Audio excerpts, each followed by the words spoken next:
svo kom náttúrulega tilkynningum daginn með samstarf hjá Íslandsbanka og Skaga eða Íslandsbanka og Vís.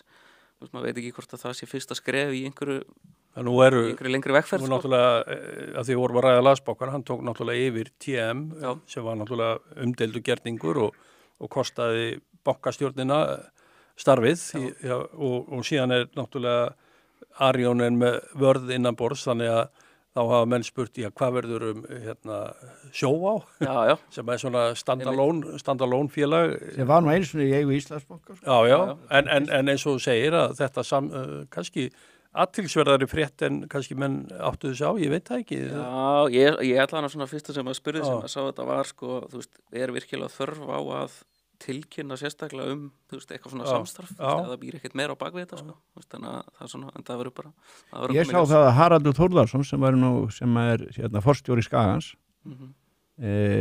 sem á Vís og íslensk verðbréf til dæmis, hann nefnir einmitt í viðtali í Morgunblaðinu fyrir svona mánuði síðan eða hvernig það var, að þá sér hann eitthvað tækifæri á sameiningum og segir beinleinis í viðtalinu að Skaginn vilja vera þáttakandi í því ef koma og allir gera sig gildandi ef til þess kemur. Já, alveg. Erum við kannski bara hér að tala sameiningu Skagans og Íslandsbanka?